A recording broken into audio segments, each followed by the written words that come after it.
O 15 de novembro é uma data sem prestígio no calendário cívico brasileiro. Ao contrário do 7 de setembro, dia da independência, comemorado em todo o país com desfiles escolares e militares, o feriado da proclamação da República é uma festa tímida, geralmente ignorada pela maioria das pessoas. Sua popularidade nem de longe se compara a de algumas celebrações regionais, como o 2 de julho na Bahia, o 13 de março no Piauí, o 20 de setembro no Rio Grande do Sul ou o 9 de julho em São Paulo. Essas efêmeres exaltam vitórias, confrontos ou revoltas locais, respectivamente a expulsão dos portugueses de Salvador, a Batalha do Genipapo, no sertão piauiense, ao final da Guerra da Independência, o início da Revolução Farroupilha e a Revolução Constitucionalista, liberada pelos paulistas em 1932. São eventos históricos que nem todos os brasileiros conhecem, porém com os quais a população local fortemente se identifica. Isso não ocorre com a data da criação da República Brasileira. Personagens republicanos como Benjamin Constant, Quintino Bocaiúva, Rui Barbosa, Deodoro da Fonseca e Floriano Peixoto são nomes onipresentes em praças e ruas das cidades brasileiras. Mas pergunte a qualquer estudante do ensino médio quem foram esses nomes e a resposta certamente demorará a vir. Nas escolas ensina-se mais sobre o português Pedro Álvares Cabral, descobridor das terras de Santa Cruz, como o Brasil ainda era conhecido em 1500, ou Tiradentes, o herói da Inconfidência Mineira, de 1789, do que sobre os criadores da República, episódio bem mais recente ocorrido há pouco mais de um século. A história republicana é menos conhecida, menos estudada e ainda menos celebrada do que os heróis e eventos do Brasil monárquico e imperial, que cobrem um período relativamente mais curto, de apenas 67 anos. A julgar pela memória cívica nacional, o Brasil tem uma república mal amada. E é assim que começa o livro 1889, de Laurentino Gomes. Uma coisa que eu acho legal é que o Floriano Peixoto, que foi o Marechal de Ferro, ao passar o cargo para o Prudente de Moraes, que foi o primeiro presidente civil eleito, ele acabou com o Palácio do Itamaraty, que era então sede do governo executivo, destruiu todos os documentos, para o Prudente de Moraes não ter registro do que aconteceu durante o seu governo ditatorial, e pegou a baioneta da arma e rasgou toda a poltrona do presidente. Depois, em 1885, o general Figueiredo, da ditadura militar, não preciso nem falar o que aconteceu na passagem de poder para o Sarney, presidente militar, depois de um período conturbado militar, passando para um civil. Então já foi 2 casos aí de militares que não sabem lidar muito bem com a transição de poder. E agora não preciso nem falar de quem está no poder aqui no Brasil, Como será 2022? Será que a gente vai ter um chilique igual o Trump está fazendo nos Estados Unidos?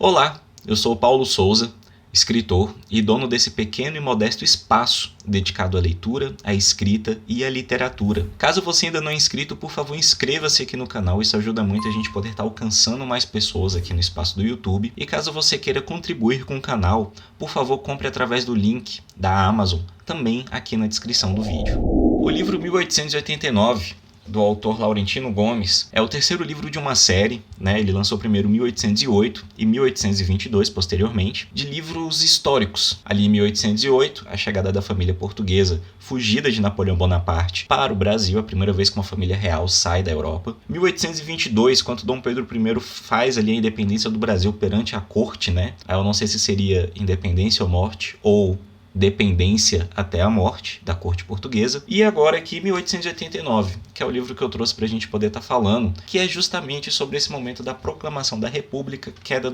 da monarquia brasileira, e que foi celebrado agora no último dia 15 de novembro. O Laurentino Gomes ele faz um trabalho muito bom. Nós sabemos que o livro não é uma ficção, ele é um relato histórico. Aqui o Laurentino Gomes ele traz diários, traz documentos e ele faz um apanhado das coisas que foram decisivas para a proclamação da República e a queda da monarquia brasileira. O que eu gostei desse livro é que ele parece uma ficção. Você vai lendo o Laurentino Gomes, ele consegue fazer uma linha do tempo espetacular de como as coisas se embrionaram lá atrás ainda, 1860, eu acho que até 1840 já tinha algumas pessoas querendo fazer ali a proclamação da República no Brasil.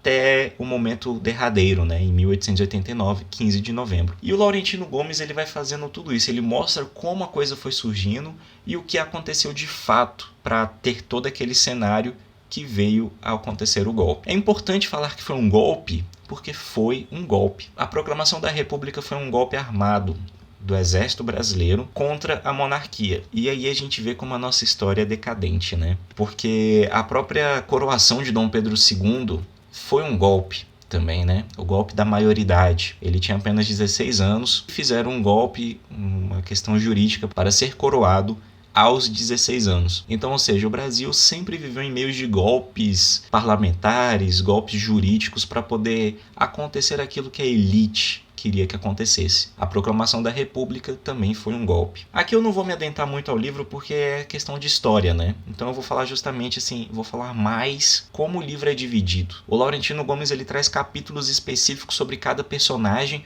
ou situações ou grupo de pessoas para poder estar fazendo esse relato histórico sobre 1889. E é importante falar que ele não fica preso somente ao ano de 1889. Ele traz ali um pouco antes acontecimentos anteriores de 1889 e ele faz um relato ali até o primeiro presidente civil ser eleito, Prudente de Moraes. Uma das coisas que eu quero trazer sobre esse livro, alguns personagens emblemáticos, né? Dom Pedro II, na época, né, da proclamação da República, ele já vinha doente, ele era diabético e ele não estava no seu vigor que era apresentado nas outras décadas do seu reinado. Dom Pedro II era conhecido por ser uma pessoa extremamente pragmática. Ele tinha um caderninho com o nome de pessoas que ele não queria que trabalhasse no Império. Ele era um homem competente à frente do Executivo, né? Porque a monarquia nada mais era do que o Executivo, guardadas as devidas proporções. E ele já não estava tão com as suas faculdades assim, mentais tão apuradas quanto mais novo. Então isso também contribuiu para a sua queda. Outro fator também importante para a queda de Dom Pedro II foi a sua filha, Princesa Isabel. Ela fez 3 governos interinos, né? Que foram dos momentos de viagem de Dom Pedro à Europa ou aos Estados Unidos. A Princesa Isabel, a Princesa Isabel fez a Lei do Ventre Livre, depois ela fez a Lei do Sexagenário, e na terceira regência, na saída do pai para o tratamento do diabetes, a Princesa Isabel fez a Lei Áurea, em 1888. E aí é que as coisas desandam. Quando a Princesa Isabel faz a Lei Áurea, acontece um burburinho entre os cafeicultores, entre os produtores de açúcar, de que essa vai acabar a mão de obra barata, né, que eram os escravos, iriam prejudicar a principal fonte de renda de um país agrícola, que era o Brasil na época. Outra questão também que fez com que as pessoas não queriam que a Princesa Isabel fosse o terceiro reinado, após a morte de Dom Pedro II, é que a Princesa Isabel era muito carola e extremamente católica, e ela tinha uma devoção pelo Conde Deu, que era o seu marido. O Conde Deu não era brasileiro, ele era europeu. E isso fez com que muitos brasileiros já falavam desculpa. Se na morte de Dom Pedro II, no terceiro reinado, quem vai governar o Brasil de fato vai ser um estrangeiro, que é o Conde Deu, e não a Princesa Isabel, que é uma brasileira. Também tinha o machismo, a gente não pode deixar de falar do machismo, e também acontecia uma coisa muito interessante. A Princesa Isabel, por ser extremamente católica, ao receber uma homenagem do Vaticano, ela jurou lealdade ao Papa. Então isso para muitos agricultores e principalmente para algumas pessoas do Senado, alguns senadores, isso foi uma afronta. Como a nossa futura rainha, a pessoa ali que vai personificar o terceiro reinado no Brasil, submissão de tal nível a um líder de outro país, no caso o Vaticano. Então isso foram desculpas que foram utilizadas também, principalmente para os cafeicultores no momento da proclamação da República, de abandonarem a monarquia e irem para o lado da República achando que eles poderiam fazer mais dinheiro, ter ali um respaldo econômico melhor. Não foi por contas ideológicas que os cafeicultores foram para a República, foram por questões monetárias. Tanto que a gente vê que o primeiro momento ali da República, né, a República Velha, é o famoso café com leite, aonde os agricultores de Minas e São Paulo se revezavam na República Brasileira. Uma leitura que eu quero fazer aqui do livro para vocês é sobre o momento da proclamação da República, né? Porque aí eu vou entrar nos agentes responsáveis pela proclamação. A proclamação da República foi um lambe-botas tão grande para os Estados Unidos que no momento da proclamação aconteceu esse fato aqui que eu vou ler para vocês. Na falta de símbolos genuinamente brasileiros que representassem o novo regime, foi preciso improvisar. Cantou-se Marselhesa, o hino nacional da França, e hasteou-se uma bandeira cujo desenho imitava os traços do estandarte dos Estados Unidos da América, substituindo apenas as cores azul e branca das faixas horizontais pelas cores verde e amarelo. Essa bandeira, originalmente usada pelo clube republicano Lopes Trovão, seria mais tarde substituída pela atual, com a expressão Ordem e Progresso, inspirada nos ideais do apostolado positivista, grupo de seguidores do filósofo francês Auguste Comte, que pregava uma ditadura republicana como solução para o Brasil. Olha a merda, né? A proclamação da República foi feita principalmente por articulação do Benjamin Constant, que era um professor frustrado do Exército Brasileiro, que conseguiu movimentar os cadetes pelo positivismo. Aqui, como a gente viu, o positivismo ele era uma vertente filosófica europeia que pregava uma ditadura. Não era uma coisa assim legal. Os ideais por trás ali do ordem e progresso que está na nossa bandeira tem um significado muito mais pesado do que o que a gente pensa de fato. Só que tem uma coisinha que o brasileiro é sempre... Como é que eu posso dizer? É sempre atrasado na história, né? Pra vocês terem ideia, né? O positivismo. Como esse ideal, essa ideia filosófica chegou atrasada no Brasil e acabou fazendo uma coisa impensável na história do nosso país. Na segunda metade do século XIX, o positivismo já estava em decadência na Europa, tanto como religião, tanto como sistema filosófico. No Brasil, no entanto, chegaria ao apogeu nessa época e seria o germe da grande transformação ocorrida em 1889, como demonstra o lema Ordem e Progresso, inserido na bandeira nacional. Para termos uma república estável, feliz e próspera, é necessário que o governo seja ditatorial e não parlamentar.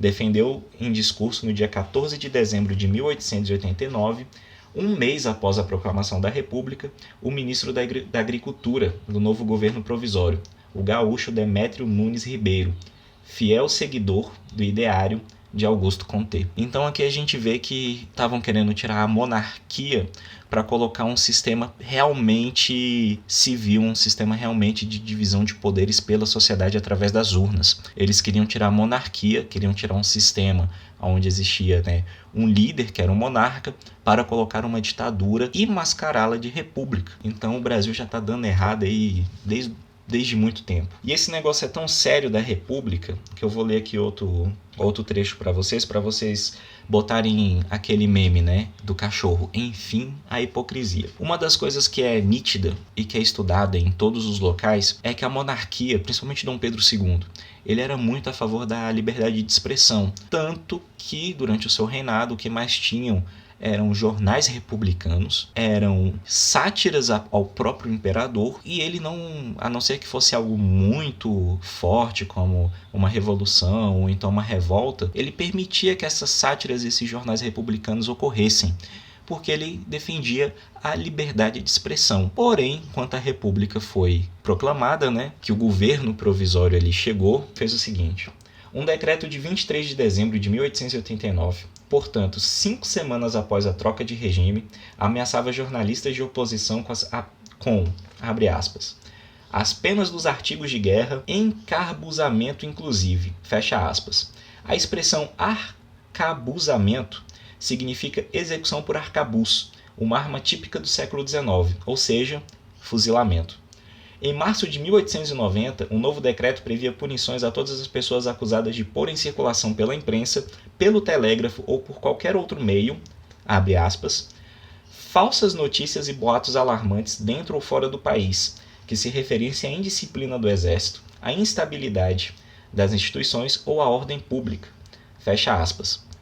Na prática, era uma censura à imprensa, onde essas notícias e rumores frequentemente apareciam. A verdade é que a proclamação da República não foi tiramos um imperador velho, impedimos de uma mulher, né, submissa ao Vaticano entrar no terceiro reinado e agora somos um governo, uma república de pensadores, seguidores de uma filosofia decaída da Europa. Não, a República, principalmente esse governo provisório e a primeira eleição indireta, foi um desastre completo. Deodoro da Fonseca, assim que ele foi eleito de forma indireta como primeiro presidente, ele renunciou meses após, dando o espaço para o seu vice, né, que foi eleito o Floriano Peixoto, Marechal de Ferro. Pela Constituição, Floriano Peixoto era obrigado a convocar eleições para uma nova eleição, porque o Deodoro ele pediu renúncia antes de 2 anos, mas o Floriano, por ser um ditador, ele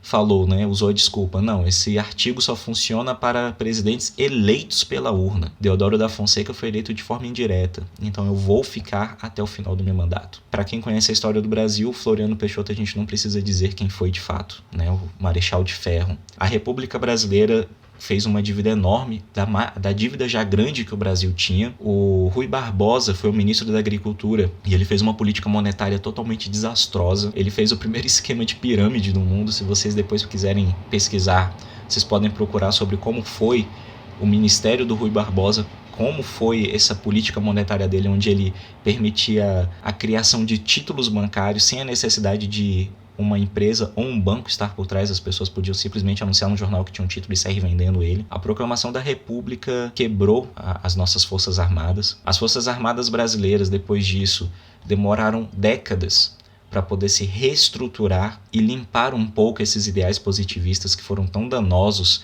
à hierarquia e à ordem dentro dos quartéis. E o Benjamin Constant, que foi o grande responsável pela articulação do positivismo dentro das tropas brasileiras, é interessante falar um pouquinho aqui sobre ele antes de eu terminar esse vídeo. O Benjamin Constant, ele não é de família nobre, ele é um filho bastardo, só que ele era extremamente inteligente, considerado até um dos homens mais inteligentes do Império na época em que ele viveu. O Benjamin Constant ele foi professor e depois foi militar. Só que tem um problema. O Benjamin Constant ele era frustrado. O Benjamin Constant ele sempre passava em primeiro colocado nos concursos de provas para virar professor titular. Só que nas entrevistas ele sempre era deixado de lado e uma pessoa com uma peixada atrás, né, uma pessoa que tinha um QI, quem indicasse, ou uma pessoa com apadrinhamento, era indicado ao lugar dele, que sempre era colocado em primeiro. Benjamin Constant foi criando um ranço e um ódio muito grande pela monarquia, porque a monarquia ela tinha vários problemas. As eleições eram fraudulentas, esse sistema de apadrinhamento era fraudulento, porque não interessava a nota que você tirava nas provas dos concursos. Se outra pessoa tivesse um padrinho mais forte do que o seu, essa pessoa ficaria com a vaga. Então, quando ele teve contato com os positivistas, com o ideal positivista,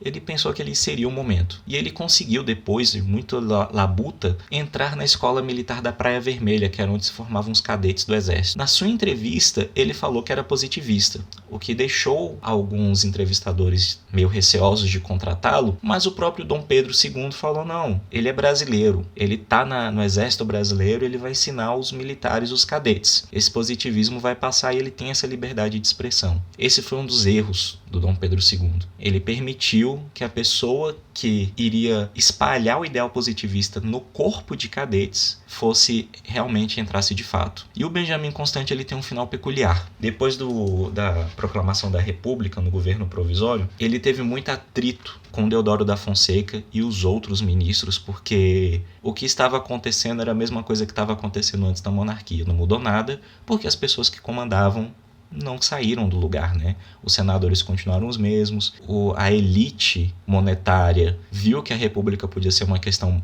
de melhor juros para eles, eles foram para a República. E aqui, né, ele fala, um dia numa reunião ministerial ele teve quase um confronto físico com Deodoro da Fonseca, e aí acabou acontecendo isso aqui. O duelo foi evitado pela intervenção dos demais ministros. Porém, Deodoro e Benjamin passaram mais de um mês sem se falar. Benjamin morreu 4 meses mais tarde, no dia 22 de janeiro de 1891, magoado com os rumos da República que ajudará a fundar. Boatos, nunca comprovados, afirmam que nas últimas semanas de vida teria perdido a sanidade mental.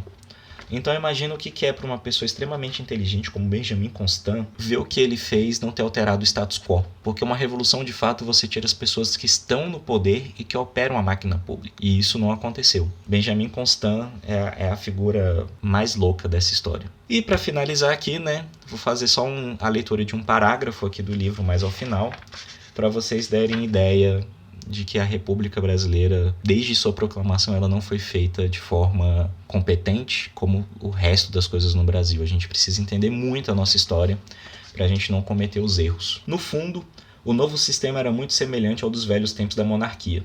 Em vez de um imperador vitalício, governava o país um presidente da República eleito ou reeleito a cada 4 anos, mas a diferença era apenas nominal e a de aparência. Os agentes mudavam de nome, mas os papéis permaneciam os mesmos. No lugar da antiga aristocracia escravagista, do açúcar e do café, ficaram os grandes fazendeiros do oeste paulista e de Minas Gerais, onde antes haviam barões e viscondes, entravam os caciques políticos locais, muito deles, curiosamente, antigos coronéis da Guarda Nacional, dando origem à expressão coronelismo. Eu super recomendo aqui a leitura de 1889. É um livro para quem tem pouco conhecimento sobre a história do Brasil. É um livro aqui que vai realmente fazer você entender muito melhor quem nós fomos como nação e o que vem acontecendo para chegar até onde nós chegamos. Como eu também recomendo o estudo de história, porque quanto mais um cidadão conhece a história do seu país, menos erros ele comete dentro das urnas. Muito obrigado por terem acompanhado até aqui e até a próxima semana.